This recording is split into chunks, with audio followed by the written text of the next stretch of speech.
EPFO సేవలన్నింటికీ కూడా ఇక single login, ఒకే ఒక లాగిన్ అయితే ఉండబోతుంది. ఉద్యోగుల భవిష్య నిధి సంస్థ కొత్త సదుపాయాన్ని అందుబాటులోకి తెచ్చింది. మెంబర్ పోర్టల్లోనే పీఎఫ్ లావాదేవీలను తెలుసుకునేలా పాస్బుక్ లైట్ పేరుతో కొత్త సదుపాయాన్ని అందుబాటులోకి తీసుకొచ్చింది. పాస్బుక్ కోసం ప్రత్యేకంగా లాగిన్ అయ్యే అవసరాన్ని తగ్గించింది. ఇకపై సింగిల్ లాగిన్తోనే ఈపీఎఫ్ఓకు సంబంధించిన అన్ని సేవలు కూడా పీఎఫ్ ఖాతా వివరాలు కూడా తెలుసుకోవచ్చని కేంద్ర కార్మిక శాఖ మంత్రి మన్సుఖ్ మాండవీయ తెలిపారన్నమాట. ఈపీఎఫ్ఓ సేవలకు సంబంధించిన సేవల కోసం ఈపీఎఫ్ఓ మెంబర్ మనకి పోర్టల్ను తెరవలసి ఉంటుంది. ఈపీఎఫ్ఓ ఖాతా బ్యాలెన్సు, లావాదేవీలు, విత్డ్రాలు వంటివి తెలుసుకోవాలంటే ప్రత్యేకంగా పాస్బుక్ పోర్టల్ ఓపెన్ చేయాల్సిందే.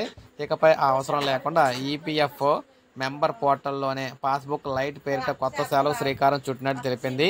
ఇందులో పీఎఫ్ కాంట్రిబ్యూషన్, విత్డ్రా, బ్యాలెన్స్ వంటి వివరాలు తెలుసుకోవచ్చు. సమగ్ర వివరాలు, గ్రాఫిక్స్తో కూడిన సమాచారం కావాలంటే పాస్బుక్ పోర్టల్ను వినియోగించుకోవచ్చని తెలిపింది. దీనివల్ల యూజర్ ఎక్స్పీరియన్స్ మెరుగవడంతో పాటు సింగిల్ లాగిన్తోనే ముఖ్యమైన సేవలు అందుబాటులోకి వస్తాయని చెప్పారు. ఇక మెంబర్ పోర్టల్లో ట్రాన్స్ఫర్ సర్టిఫికేట్ అనమాట పీఎఫ్ సేవల్లో మరింత పారదర్శకత తీసుకురావడంలో భాగంగా ఎన్ఎక్సర్స్కే ట్రాన్స్ఫర్ సర్టిఫికేట్ ఆన్లైన్లో అందుబాటులోకి తెచ్చారు. ప్రస్తుతం ఉద్యోగులు ఎవరైనా ఉద్యోగం మారినప్పుడు వారి పీఎఫ్ ఖాతాలు వేరే పీఎఫ్ కార్యాలయానికి బదిలీ అవుతాయి. ఈ క్రమంలోనే పాత పీఎఫ్ కార్యాలయం నుంచి కొత్త కార్యాలయానికి ట్రాన్స్ఫర్ సర్టిఫికేట్ వెళుతుంది.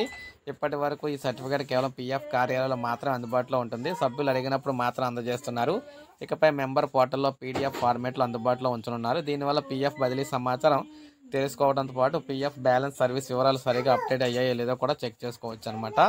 ఎంప్లాయీస్ పెన్షన్ స్కీమ్ ప్రయోజనాలు అందుకునే సందర్భంలో డిజిటల్ రికార్డుగాను కూడా ఇదైతే ఉపయోగపడుతుంది అనమాట.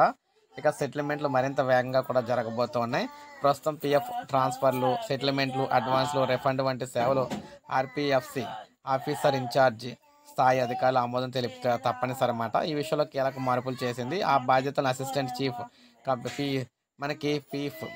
చీఫ్ కమిషనర్, సబార్డినేట్ స్థాయి ఉద్యోగులకు బదిలీ చేసింది. దీనివల్ల వేగంగా సెటిల్మెంట్లు పూర్తవుతాయి. దాని ప్రాసెసింగ్ సమయం కూడా గణనీయంగా తగ్గుతుందని అయితే మంత్రి చెప్పారు. సో ఈ విధంగా 3 శుభవార్తలు అయితే చెప్పారన్నమాట ఈపీఎఫ్ఓ ఉద్యోగులకు. సో ఇది అప్డేట్. ఒక లైక్ చేయండి, సబ్స్క్రైబ్ చేసుకోండి, సబ్స్క్రైబ్ చేసుకుని